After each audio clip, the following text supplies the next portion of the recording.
Welcome back to LearnWake. This is Brandon Judd, and today I'm responding to a user-submitted video analysis request.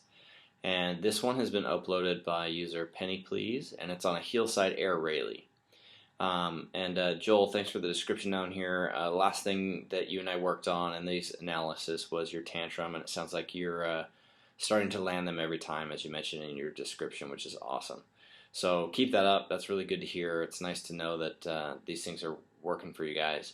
Now it sounds like you're starting to work on a heel side air Raley, and you're starting to work on the extension because you're a little afraid of letting your body out behind you. So you're doing really small load and releases, kind of drifting the board out behind you. So that is one way to approach that.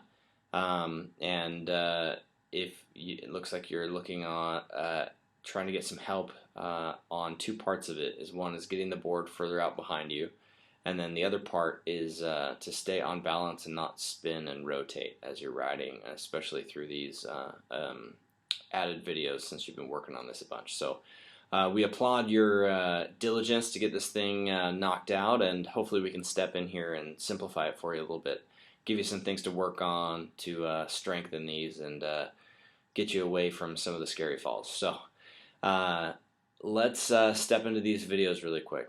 So in all of the videos that I saw, I see a couple consistent issues.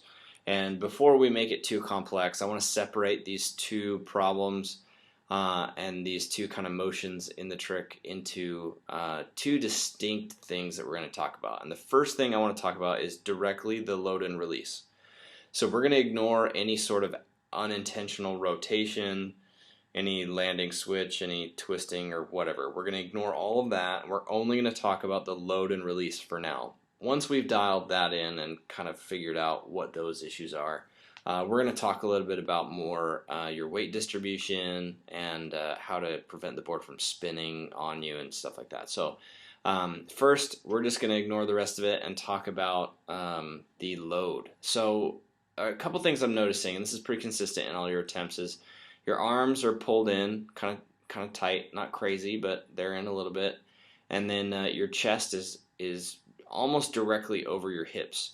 So it's not bad to use some leg push. It's actually really good to add a little bit of legs into the Raley, but you drop your hips kind of behind you and then pull the handle in close, which brings your chest further forward. So when you're loading, you're only really loading with your lower body. Your upper body is not doing much. So when you stand tall, your upper body is already pretty far forward. So the load and release in this is very minimal. You're not really loading much or releasing much because you're not loading very hard.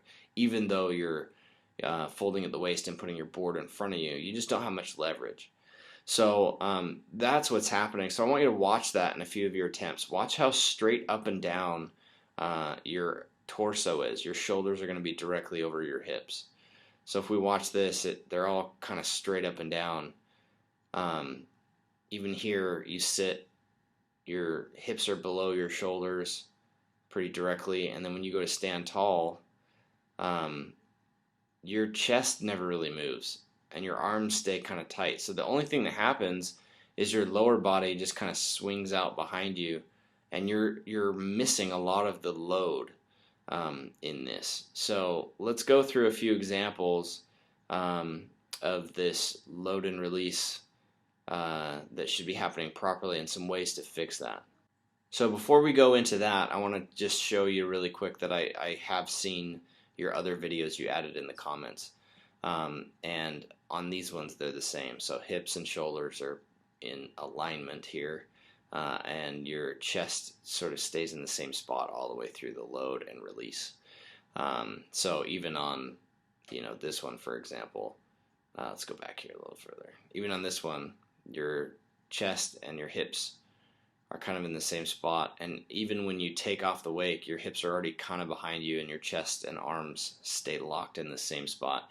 It just really limits what kind of line tension and load on the line you're going to be able to generate by keeping that upper body in that position. So let's jump into the correct version so we can take a look. And here's an extreme side view so we can highlight the hips and shoulders issue. So when Kyle edges out here for his Raley, you'll see it's kind of hard to tell, but his hips are already in front of his shoulders, and they only get kind of more extreme as he gets a little closer to the wake. So you'll see, if I was to draw a line here, his hips are in front of his shoulders, and then if I was to draw a line where his shoulders are, you'll see that those are behind his hips. So if you go from the boat to his shoulders, you're going to have the board, his knees, his hips, his shoulders, and it's a little bent. Everything's, a little bent here, just so that he can extend at the wake.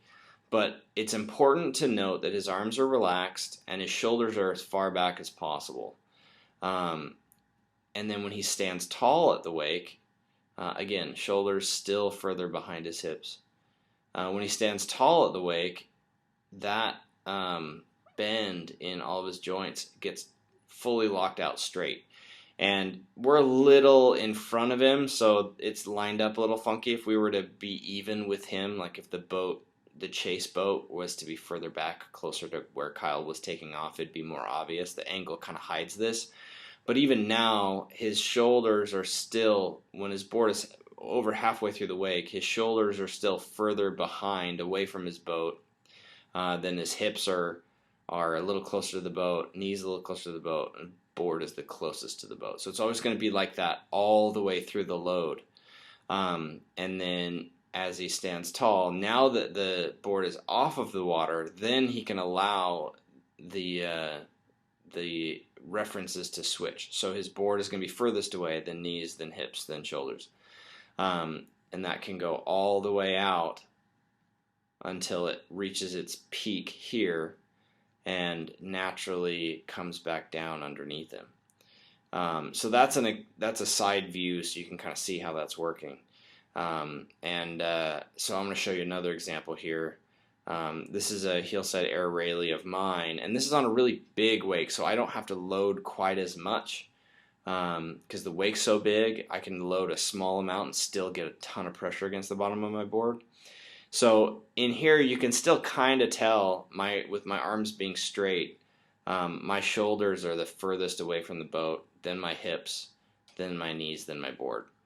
And you'll see, even though I'm kind of seated, it's even more obvious there that it's, feet closest to the boat, then hips, then shoulders. I'm trying to stay back with my chest as far as possible. And then as I stand fully tall through the wake, you see how deep I can get my board into the wake? That's the idea, is you want to be able to get the board nice and deep. And the only way to do that is to leverage the line by getting your shoulders really far back against the rope. And you can see the bottom of my board still, so I'm still loaded. My shoulders are far away from the boat right now. Even into the air, you can still see the bottom of my board, which means that I've released off the wake and I still have my board closer to the boat than my shoulders. I have not yet released. Even right about now is where I'm even, where you can't see the bottom of my board anymore. But what that does is it just allows me to harness all of that upward energy, and I can just relax and have tons of time to just be comfortable throughout the rest of the trick. So I'll have you watch that kind of fluidly one more time. I keep my chest back, and then all I do is extend my body at the wake and hold my edge all the way through the wake, and then relax in the air, and everything sort of works itself out. So hopefully that helps kind of illustrate that. Now the ways to practice this, because it's kind of easier said than done, the ways to practice this are in a couple drills. One of them is called loading the line, the hard lean drill. And you can practice this stuff behind the boat, because this goes, boat and cable. But what it does is it forces you to get your shoulders to be the furthest away from the boat, then your hips, and then your board. And all the drills associated with that are going to do that. And you'll see even here as I'm loading, it's that same progression. Shoulders furthest away, and then when I stand tall and release, it helps kind of catapult me into the air. So again, there's a bunch of boat tricks as well in this that kind of help make that make more sense. If I can scrub to the right spot. Yeah, here we go. So this nice hard lean drill teaches you to lean and get your chest really far back. If I was to do a Raley in this position, if I was to actually load it up that hard and then hit the wake, that'd be like Sean Murray level Raley, right? So that is what allows you to generate pressure against the bottom of the board to push you up into the air higher and allow the board to effortlessly go behind you and have tons of time to come back. So hopefully that makes sense. Again, this is a drill that you can do and practice called loading the line, the hard lean drill. I'd highly recommend that one. And then when you go for the Raley, try and replicate that kind of lean and load at the wake. You can't over lean on a Raley. It's just going to help you. So the next drill is called hillside jumps, the standing tall drill. All this does is it teaches you how to lock your joints out when you stand tall and still keep your shoulders back. Because the point of this drill is some people will, if I was to draw a line here, again, you'll see that his shoulders are further away from the boat than his feet and hips are. But what a lot of people do is they'll stand upright. They'll actually stand in this line over the board when they're leaning. And that's what you want to avoid. A lot of people, when they stand tall, they stand forward really hard instead of standing back. So you want to practice this a little bit as well, this standing tall drill. And this drill will help you learn to, when you're extending your body, to keep your chest back. Again, that's going to be those two drills combined. The hard lean drill and the standing tall drill is basically the Raley. And that sums it up there. So I don't want to spend too much more time on the load.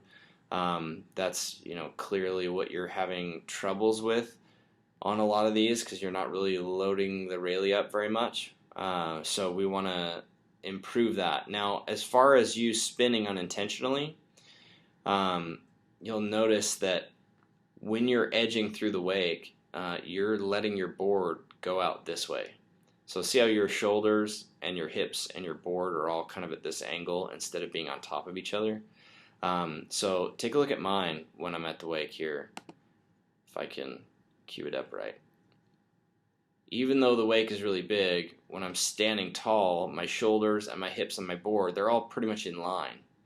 But then when we go back to yours, you'll see that you're more angled here, more kinked. And what that does is it sort of sends the board out this direction like a back roll. And when the board wants to back roll, it's gonna naturally have some front side rotation in it. And the nose of your board's gonna want to go away from the boat pretty hard, which puts you in that 180 position. I know in the description down here you mentioned, in this comment, you mentioned that the landing Raley 180 feels pretty cool and you'd like to be able to dial it in. I would save that until you can do the Raley consistently, and then it will be easy to add the 180 afterward. But we got to get that load and release properly, and then we got to fix your weight distribution right now. So, and this is not like, a lot of people will say, oh, you're weighting your back foot too much, you're weighting your front foot too much. It's more the position that you're taking off of the wake on, because when I do a 911, for example, which is a Raley with a backside shifty, I still take off of the tail. So no matter what, it's tail heavy. But it's your distribution of your lean and how you're leaning at the wake. So when I come into the wake here, I really step hard on the tail so that the tail sort of bounces back this way. And that sends me backside. See how it kind of sent the board that direction? Let's watch the slow-mo one. It'll be a little easier to pause through.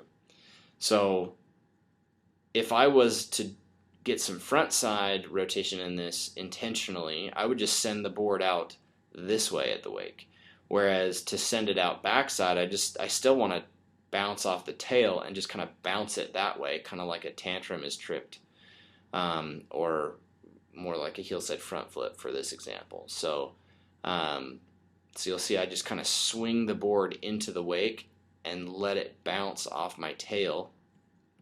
And then that tail goes back. It bounces off the wake and goes back this way. And then I twist my body with that.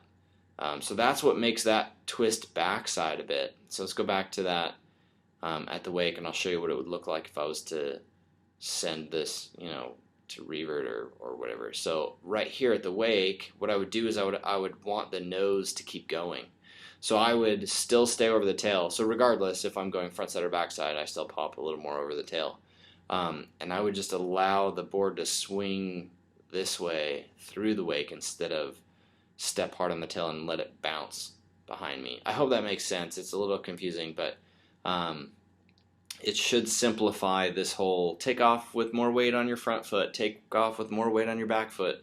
That can get really confusing, and it's more about how your body is balanced upright over itself, right? So again, shoulders, hips, board, pretty well in line, and that'll help you control that a lot better.